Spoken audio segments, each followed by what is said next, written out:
So tell me, you were at Adobe Summit last week. Yeah. Tell me about the suite and the setup there. Yeah, it was awesome. So no, we've kind of made this investment, so we don't make a huge marketing investment in these type of events like other agencies that go all out and do the booth and the vendor halls, or do something kind of more formal. I know at Adobe Summit, a lot of the bigger agencies, they get suites and then they turn it into these like kind of more private vendor halls. I don't know. Have you been to any of those? I think I went to the Ernst and Young one year. And it was a suite and they had it kind of all open, and but it was basically like a less noisy vendor booth. You're getting like bugged by salespeople and like, let us register your business card and all this stuff. I'm like, oh, this is so cringy. And like, ugh. So we for several years now, regardless of the events that we've attended, we said, let's save some of that money and let's create like a little escape, and not invite the entire world up there, not use it as a sales event, not pitch people, not, try to make people come sign up and trade their information for some like gadget or whatever. Someone called me this morning looking for Jen because she gave out her information in exchange for a cookie. And I'm like, she's like, you can ignore that. I'm like, okay. But we wanted to do the opposite of that. So we got a suite. We stopped at a really nice bakery in LA and got a bunch of really nice pastries and drinks and fruit. And you don't have to give us your contact info, and we're not going to bug you as soon as the conference is open just because you came up and got a fig and some pastries. Just come hang out with us and have fun. So anyway, that was our plan. On the way to Vegas, the Venetian called and said, "Are you cool if we upgrade you to the penthouse?" No shit. I'm like, what's the catch? No catch. I'm like, okay. So roll in, get checked in, and go up to the very top floor of the Venetian in the corner, roll into the penthouse, and it was awesome. So, had a nice, really chill meeting space where we could have our clients and some of our friends that were at Adobe come hang out. It had some, couches. It had a full dining table. It had a grand piano. Ben Gaines stopped by and played some music for us on the grand piano. It was amazing. And in Ben's write-up, he said Jason got the sickest like suite at the Venetian. It came complete with a sauna, which we did not use, and a grand piano, which we did use. Yeah, it had a full-on sauna in there, man. And it was just crazy. It was really nice. So anyway, we had a good time, and sure, we don't walk away with like 100 leads that we can assign to someone to pester after the event until they block our number. But that's never our goal.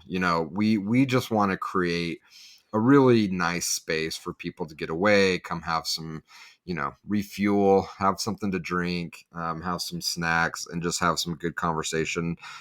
No pitches, no selling, no expectations, just come hang out. And, I think the people that found their way up there, it was a really enjoyable experience.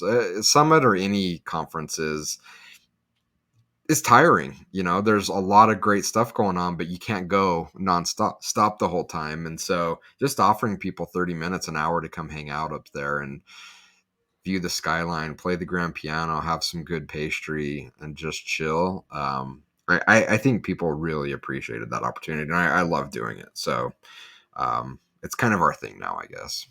Yeah, I haven't had a chance to come and hang out in our suite yet. I so know. I'm looking forward to doing that. The first year we did it, you had your son. Yeah. So. Yeah, and my wife and I, because he turns 4 next Tuesday. And we were reminiscing about the other day. And I've told people like, the pregnancy was going fine. She was cool. Like, yeah, go to that because it's gonna be like 6 weeks before he's due.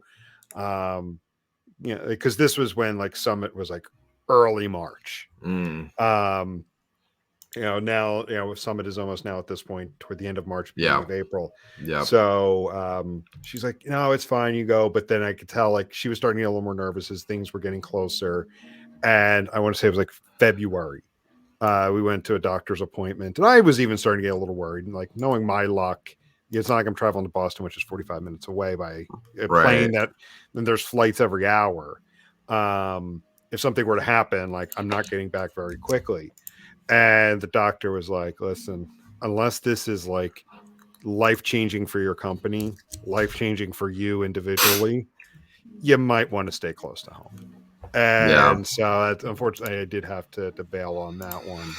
And then COVID hit. Yeah. And We had a rolling COVID hit, and then that was that. So yeah. we So, but did. Oh, go ahead. no, good. No, go ahead.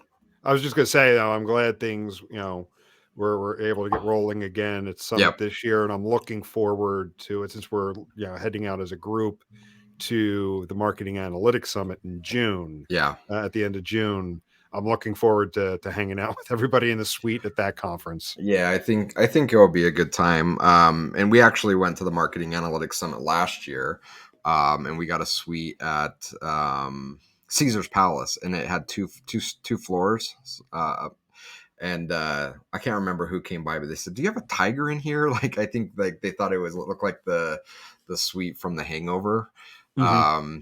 It was pretty fun. So we're going back to the Marketing Analytics Summit in June. I just sent you a link. I don't know if this is the exact one that Hila got, but it's Holy very shit! right. Oh Oh. yeah. So do you see it's got an indoor and outdoor bar? Like we got to get Yeah. it all set up, and it's gonna be a good time. Oh, that is going to be awesome. So super Because excited to have the whole team there. yeah, it's gonna be fun. I've been telling folks like I plan to bring the camera out, the lighting setup, the microphone. I want to record stuff with folks that are out there. I want to find people that are interested in just chatting about analytics, marketing data in general, want to come out and hang out, talk about agency work. Yeah. Whatever you do, would love to find people that would love to chat and maybe record an impromptu podcast episode with us. Yeah, that'd be super fun. So we have a good space to do that in, Yeah. and smaller number of people attending this event, which I think is also nice. And this one will be interesting because it's at the Red Rock Resort, Mm-hmm. which is, I want to say, like 15 minutes or so off of the strip. So it's a little bit more isolated. And so we're kind of there, which I like. The strip is cool because there's a lot of entertainment and restaurants you can go to, but you're kind of just everyone spreads and goes places. This kind of, we're at more of a resort type of feel. And I'm really excited about the event. Mostly excited about having the whole team together. It's been a long time. Yeah. It did totally. And one more thing on this before we dive into our topic for today. One of the things I'm excited about for the Marketing Analytics Summit is the fact that it is smaller. Yeah. It's much more intimate. Several folks I've been talking to, both on the team, client wise, other folks in the industry. The folks I've been talking to have memories of when it was Omniture Summit in Mm-hmm. Salt Lake, when it was more intimate. I remember that one year, people were just posting up on Twitter, I'm hanging out in the lobby of this hotel, or we're hanging out over here, and people just show up and talk shop and, just have those meandering conversations around the work, because Yeah. we've talked about, the digital analytics community, the marketing analytics community. It's a community that enjoys its work. It enjoys talking about the various aspects of it, the work that they're doing with clients, or if they're on the client side, their work that they're doing in-house, as well as some of the cool things that they've been trying. Mm-hmm. So that's one of the things I'm interested in. And I'll say it, like Adobe Summit, the last time I was there, it felt overwhelming, because there's Yeah. so much, and trying to find time with people to do exactly that, and not the phony networking, but the, Mm-hmm. hey, let's grab a cup of coffee and shoot the shit. Yeah. That was very, very hard to do. Yeah, and that's really why we've kind of doubled down on this strategy to invest in a really nice location where we can do that. And again, like no expectations, and it is like the first day that we rolled into Summit was wandering around um, the shops at the Venetian around the canal. Mhm. And you could see little pockets of people. They all had their lanyards and their pass for the event on, and it was almost like cringy how forced and like inauthentic those conversations were. I'm like, no, I don't like this at all. I don't miss having to be in that mode. So it's been so nice just be authentic. And to your point, like we were kind of doing this way back in the day. I remember posting up at the Marriott in the lobby, before at the Grand America, or when it was at the Grand America, we kind of took over the Gibson Girl Lounge where it was a few people would come in and hang out. And we've just kind of made it a bit more like let's do this. Let's make this happen and create our own Gibson Girl Lounge, create our own kind of lobby Mhm. and make it nice for people. And it's been awesome. And again, I'm sure someone from the outside looking and be like, "There's no way to run it." Like, how many leads did you walk away with? I don't know, none. How many sales did you close? None. Like, what are you doing? It's not a good use of your money. I'm like, sure it is. I'm having fun, Yeah. and the people that came by had fun, and that's more ROI than I need. Yeah.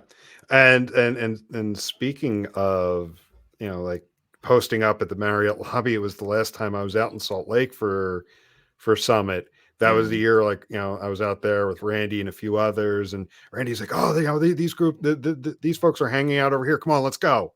And we would just leave the conference and go, yeah, yeah.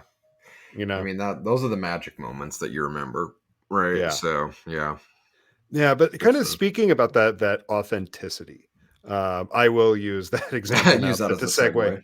yeah, segue into our topic, about the authenticity factor, and whether because I've never been to a conference, and specifically, like, say, like when they have the vendor suite, but I have this picture in my head of the Hmm. way it is, and kind of like the uncomfortableness, and like the forced conversation around what you're doing, versus just the genuine conversation, sharing ideas. I want to continue our topic around, that we've labeled vendors or outcomes.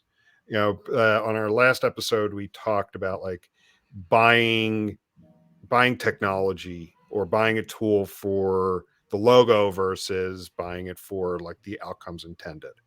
And I want to shift more to the agency side of this topic.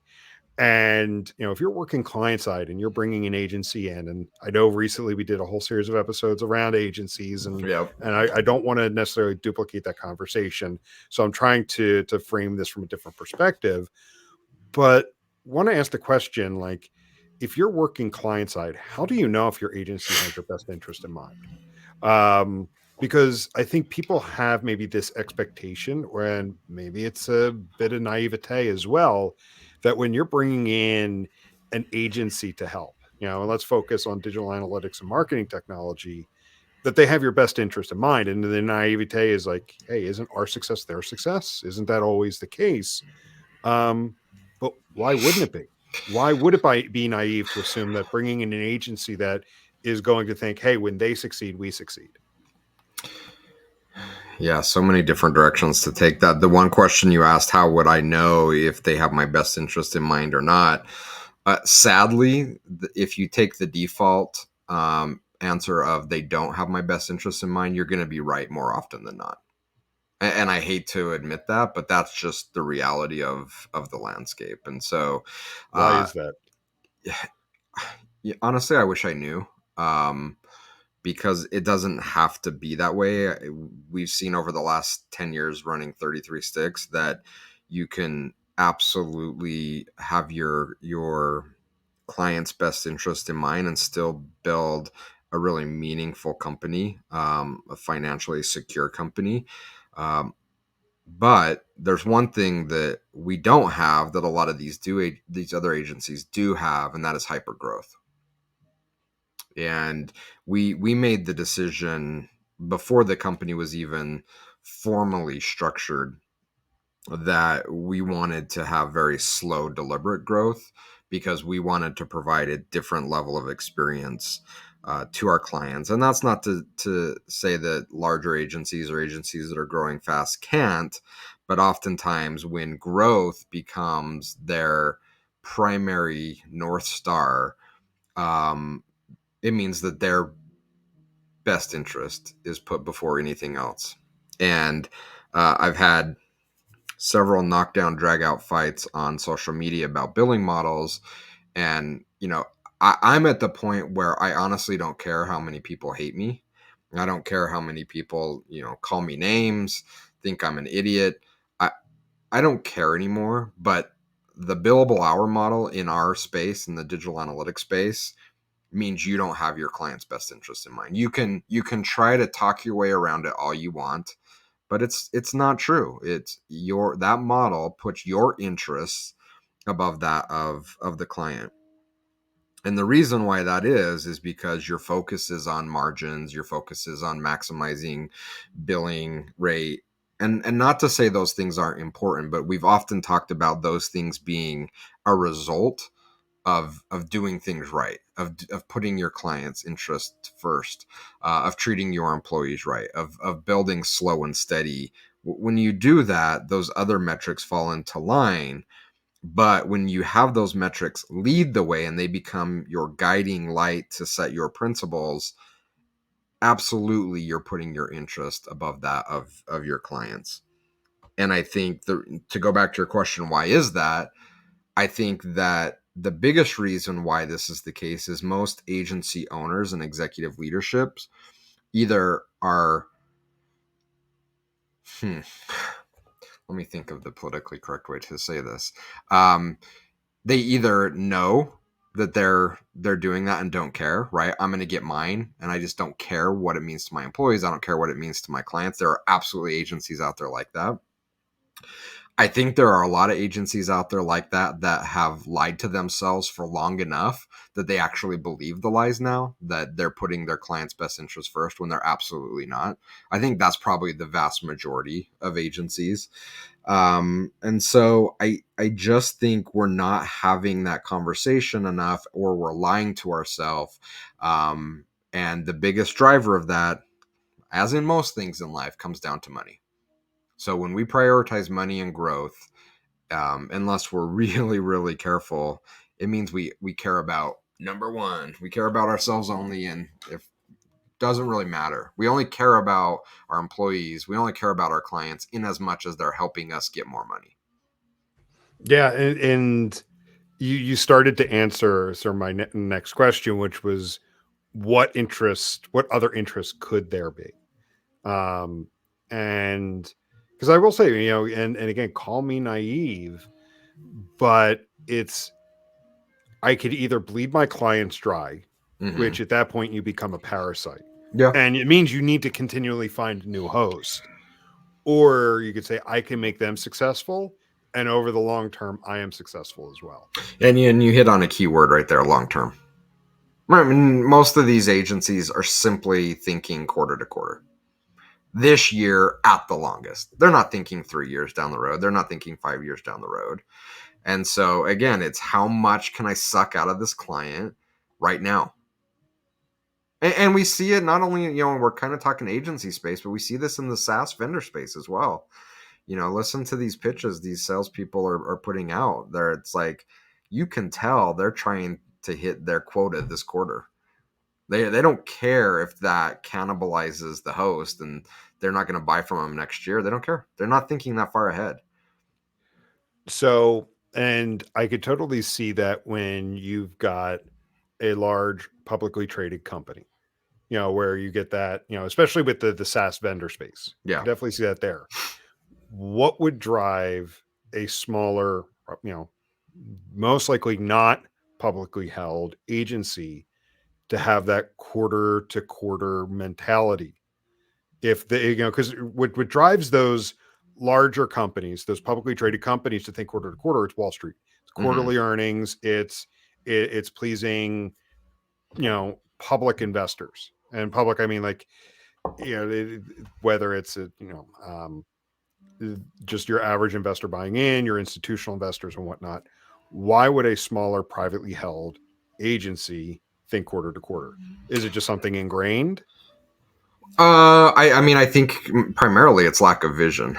So many, the barrier to entry to starting a services company is so incredibly low. For a few $100s, you can register an LLC and spin up a website, and you're now a consulting agency. So, the barriers to getting into that business are incredibly low. And so what that means is a lot of agency founders and owners have no idea why they're doing it other than I have skills in this particular area and I want to monetize those skills. That's Gotcha. about as far ahead as they've thought. And Mm-hmm. so when you don't think about the future or why we're doing this above and beyond generating revenue, then if we're thinking monetarily, and we've been told this from a very young age, that a dollar today is more valuable than a dollar tomorrow. So whatever, I need to get all the money I can right now. And again, primarily that is the output or the result of just a lack of vision of why we're doing what we do. And when we don't have a vision or a purpose for what we do, our purpose becomes to make money. And if our purpose is to make money, well, we want all the money sooner rather than later. Makes sense. Okay. Yeah. Um, Beyond just making money through clients directly, what other interests could you think of that could be out there, and how could they be? Think of maybe like conflicting interests. Mm. Where could an agency have a conflict of interest that maybe someone hiring the agency may not be aware of? Are you baiting me into the partnership debate? Yeah, because we talked about it a couple times. We've talked about it a bit recently, but yeah, I kind of am. So many agencies, their primary revenue stream does not come from direct client engagements, meaning Mhm. that these are clients that they've gone out and secured and are building that relationship. Their foundational revenue is, I guess, for lack of a better term, financed by a SaaS vendor.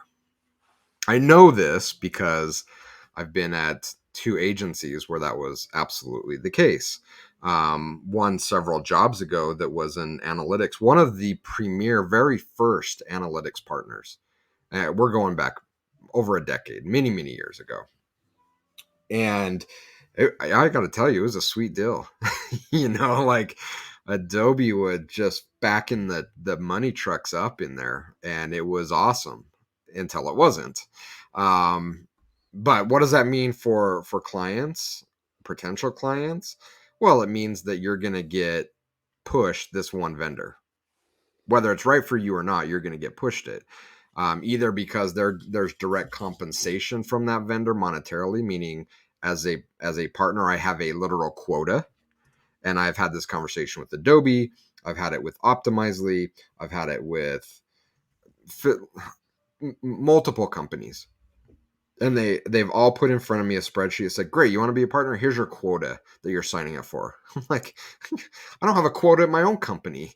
You're not going to give me a quota. What are you talking about? But with so many of these agencies are seduced by the money, and the money's really nice. I guarantee you they're making multiples of what we're making. Um, but you lose control of your own destiny, and you're put in a position where, whether you're comfortable with it or not, the money and the pressure to sell that partner is incredibly powerful. And you, whether this rubs you the wrong way ethically or not, you will bow down to that pressure, and you will do whatever it takes to pitch that solution because it's what you're being paid to do. Sometimes it's the right fit, a lot of times it's the wrong fit. And that's really where these companies get into trouble with agencies. And it happens both on the software side, it happens on the ad buy side, it happens on the services side. Anytime there's this backdoor, and they're public, but what isn't public is the terms, right? So everyone loves to say, well, we're partners with this agency, or we're partners with this analytics company. What they're not comfortable saying is, and here are the financial details of that partnership, because that really dictates what is happening. And we've seen it. We've seen it firsthand for 10 years. The destruction that causes when these agencies get in there and push their best interest first onto a client. Even if it is the right solution, the approach they take is so predatory. You know, even when it is the right solution, it often leads to incredibly bad experiences. And so, you know, we could have whole episodes on my thoughts on the partnership model, but I think it is fundamentally broken. Again, this is another one of those topics when I discuss publicly along with the billable hour that I already know a list of people that are going to come at me and tell me I'm wrong and I don't know what I'm talking about, and no, there is a way to do it. Yeah, you know what? There are a few outliers out there that are able to make it work, but 99% of the others can't make it work. So don't give me the one or two that can make it work and say it works. No, in general, it does not work. And you can hate me all you want for saying this. You can feel uncomfortable because this is the agency that you're working at has this model. You can be uncomfortable because you've hired agencies that have this model. But this is the truth. I have no way of sugarcoating it. This is the reality of how it works. Yeah. And it's interesting you bring up the quota part, because as many times as we've talked about this, we've never talked about the quota. Like, we've always focused on like the financial incentive, but Yeah. then the idea of a quota as part of being a partner, Oh, yeah.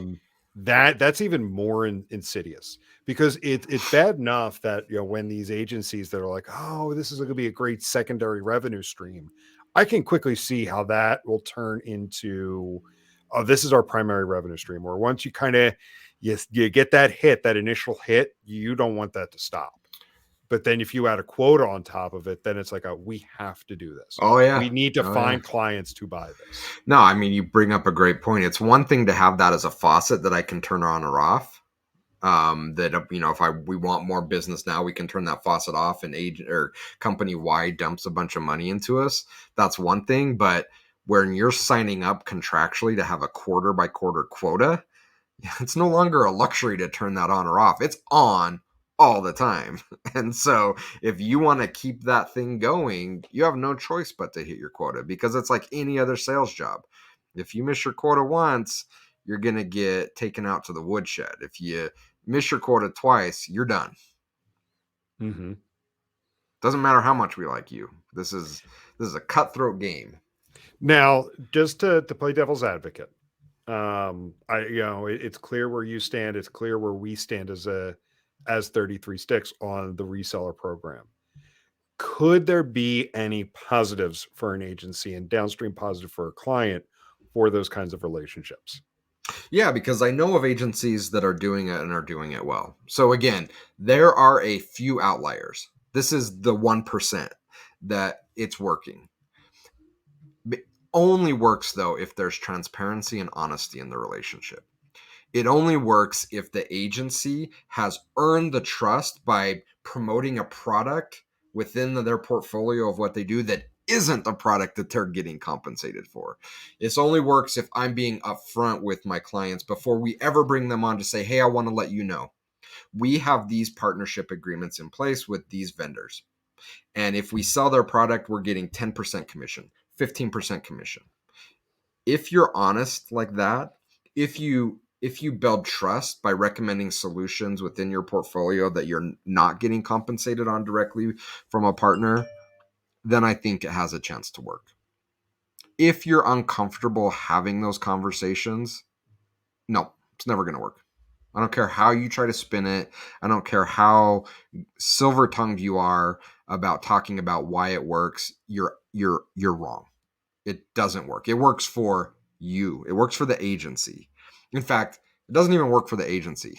It works for the owners of the agency and a few senior executives. Everyone else in that scenario loses. How do All the the time. employees lose? You lose your autonomy and control. What if I came to you and said, hey, Jim, by the way, you can no longer take this approach with our clients where you're helping guide them to the right solution. Whether you believe it or not, this is what you have to sell. This is what you have to say. You don't have a choice about it. Okay, fair. Right? Yeah. And I've been in that position. It's like, wait a minute, no, this is not right. It doesn't matter if you think it's right or not. It's right because we're getting paid to say it's right. Like, ooh, I don't like how that makes me feel. Yeah. Okay. I see. I see what you mean. And not only that, you also lose control of your own scheduling and availability. So a lot of times, especially if you're a high end partner for some of these providers, you really have no choice. When a new project comes in, they say jump. You say, I'm ready to jump. How high do you want me to jump? Like, you have no control over how you engage, how you onboard. If you need to work 80 hours this week to make it work, that's what you're going to do. And they have tremendous leverage and pressure on you. And you have literally no option as an employee. You are a pawn in that game between two forces that are the leadership of your agency and the leadership of the vendor. You're at their disposal, literally. Mm-hmm. So yeah, I mean, employees absolutely, consultants under this model absolutely suffer. Mm-hmm. Absolutely. Gotcha. Okay. No, that helps make that a bit clearer. Um, so to pivot a bit, a couple episodes ago, we talked about, finding the agency that's the right fit for you, what companies can do.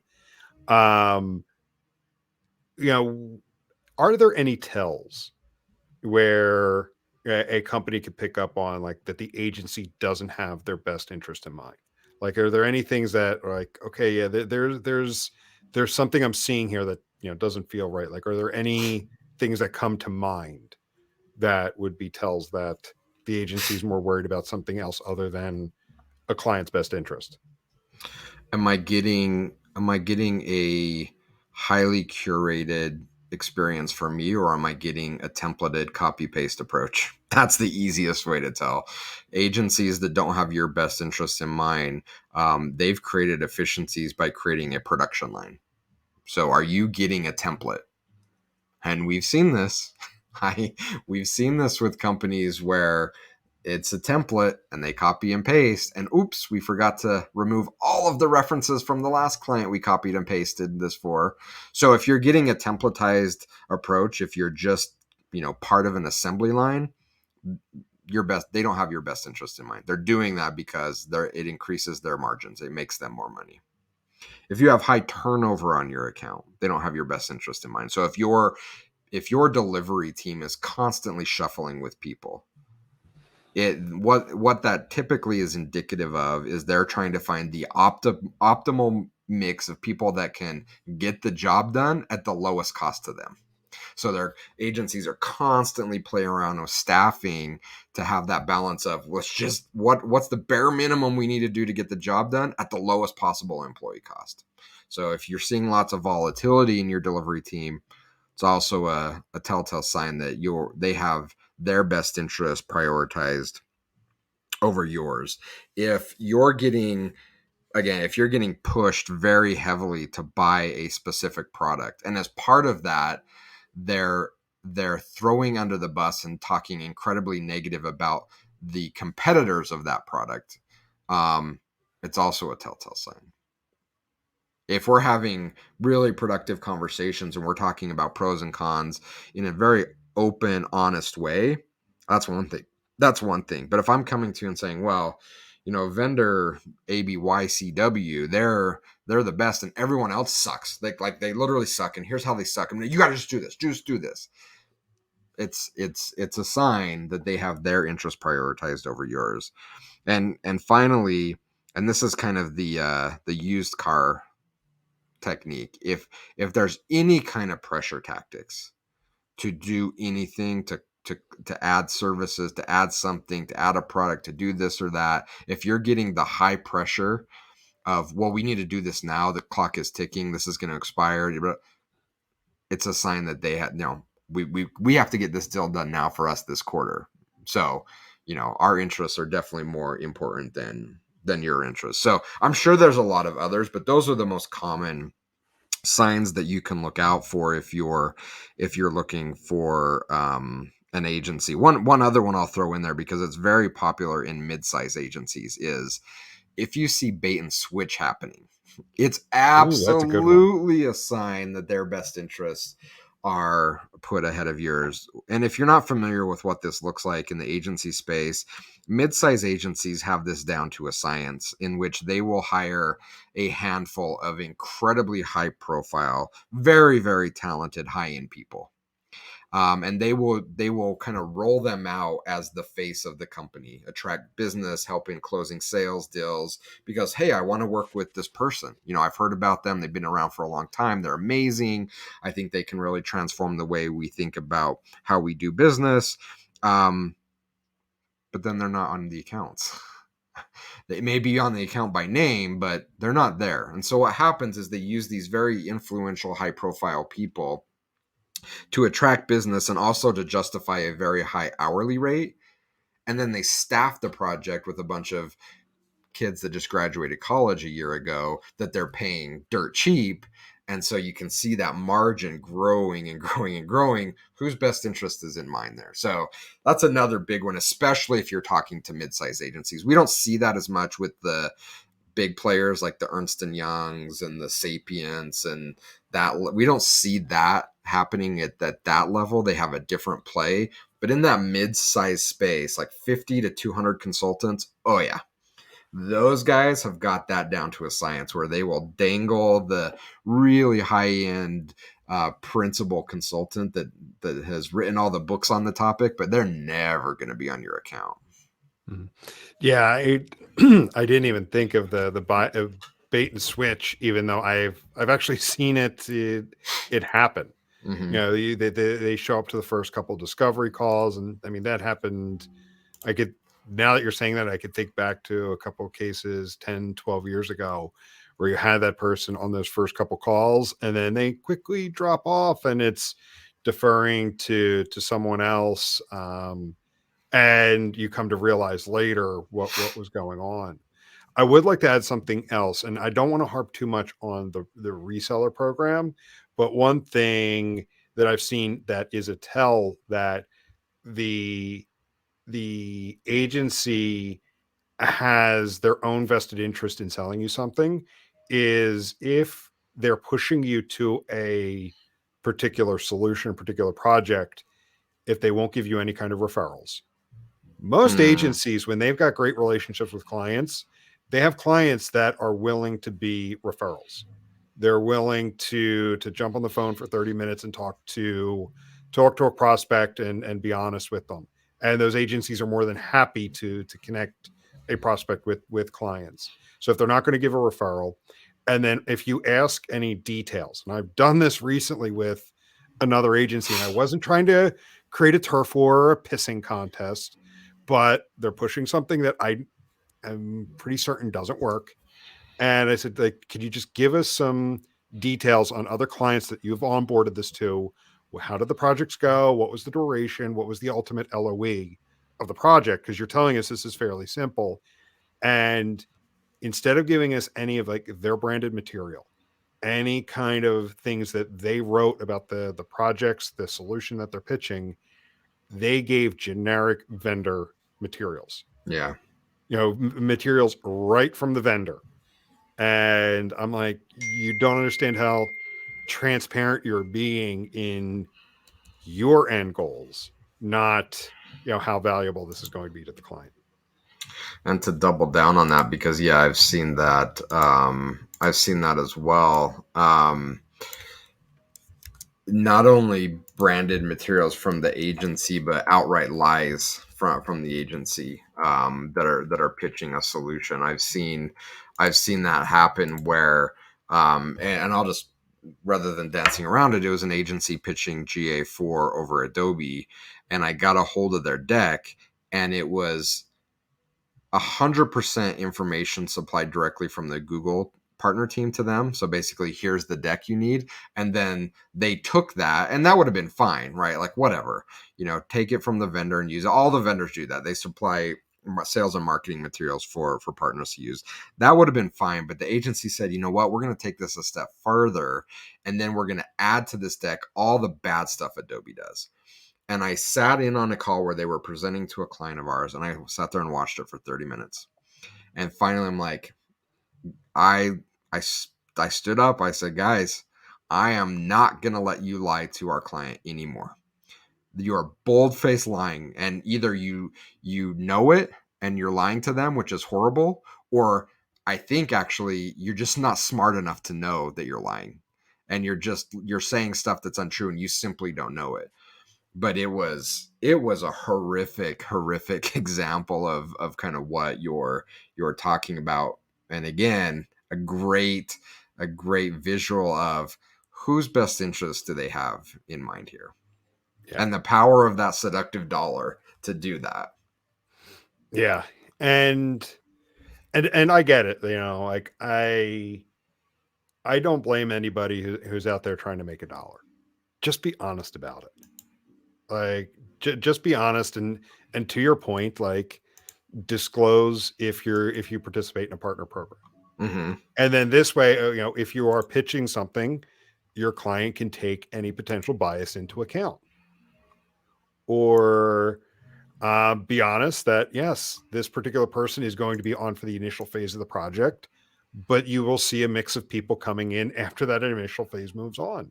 Yeah. So they could be prepared. They don't think that this particular person is going to be on for the duration. Yeah, I mean, I think so much of it comes down to honesty.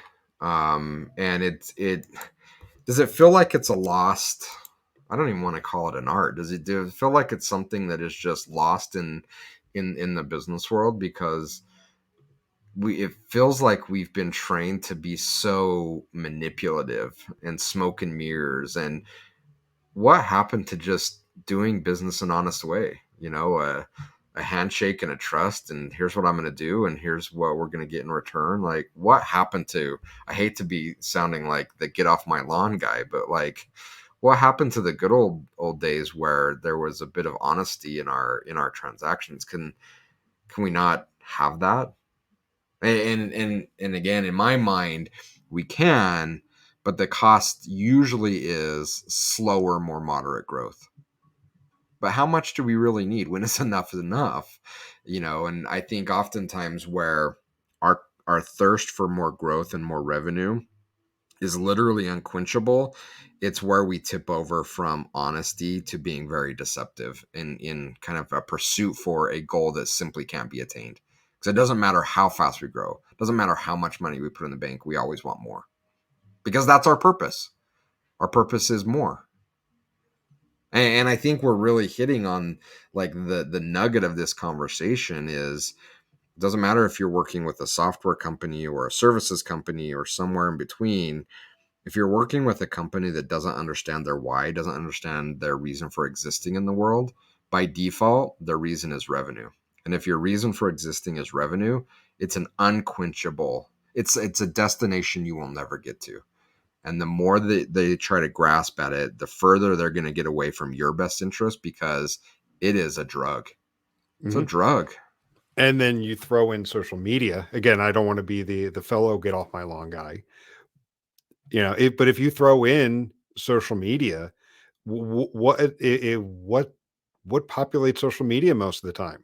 The growth hacking and the hustle culture, where it's always about like if you're not up at 6 a.m., you know, already to sign deals and sending emails, and if you're not you know, awake at 11 p.m., you know, doing the same thing, what are you even doing? Kind of thing. And And I don't know, again, like yeah, again, I think it comes down to having a sense of purpose and reason for why you do what you do.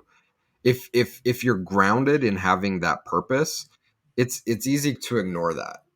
If you're not, then it's the keeping up with the Joneses, and you see this explosion on social media and the messages that get amplified. It's like, well, I've got to keep up with that. To me, it all comes down to knowing why you're doing what you do. yeah. And yeah, and I don't want to get too philosophical, but I'll leave you with this, and then you know you could add your final thoughts.